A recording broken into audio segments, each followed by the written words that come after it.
So in this video, I'm going to show you how to set up your week tabs, which will be used by the teachers to assign students to their room for small group work. So the first step is to copy and paste the student grade level roster into column B and update the groups in column A to reflect how many groups you have and how many you have in each group. This data can then be copied into the other week's tabs. You'll want to change the list of teachers in the week 1 tally table. It is recommended to put both the teacher's last name and the room number, since this value is what will be displayed to show to the students. So this will automatically update the options for the drop-down menus in the remaining weekly tabs. So if you use a drop-down menu, you can see it's the same values from the week 1 tally table. So if I change the week 1 tally table, then the drop-down menus in the week 1 tab will reflect that change. But then also the values in the week 2 tally table, the week 2 drop-down menus will also reflect that change.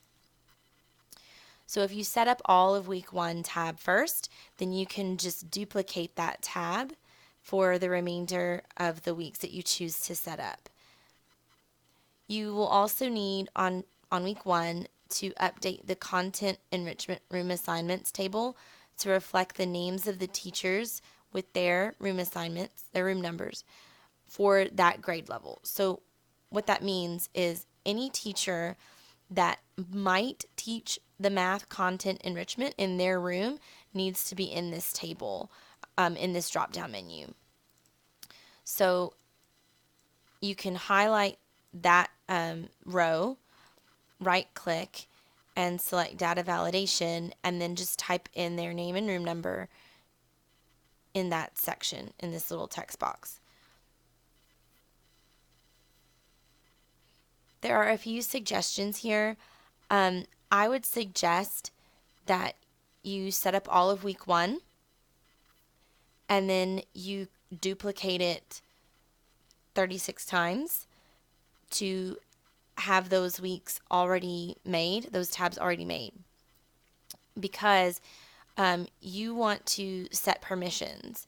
So you don't want users to be able to edit anything that's a formula. You want them to be able to use the drop-down menus only. And if you don't do that all at once and you wait until the end of week 3 to then make a copy for week 4, you would have to remember to set the editing permissions up every week. Otherwise, they might change something and cause some mayhem. So I prefer to make week 1, set it up exactly the way I want it, and then just duplicate it and create 36 weeks, and then go in and edit the access rights, the permissions, all at once. Now, the drawback to this is that your student roster data is going to change from week 1. So as students drop from your school, as they enroll in your school, this will change.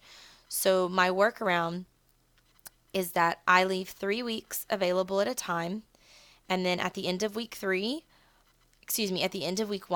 I hide week 1 and I open up week 4. And so I would copy and paste these values all the way down, like all of my student names and group numbers. I would copy and paste that into week 4. So as I get a new student in week 1, he can be added at the bottom and then resorted in alphabetical order. And then if I need to delete a student, I would do that as well. Just delete a student and resort in alphabetical order. So I'm keeping it accurate on weeks 1, 2, and 3. And then when week 4, when I unhide that, I copy and paste all of the names from week 1, and then I hide week 1 away. So that means week 4, the tab is already made, but as soon as I make it available for teachers to view, I've made the student roster data accurate.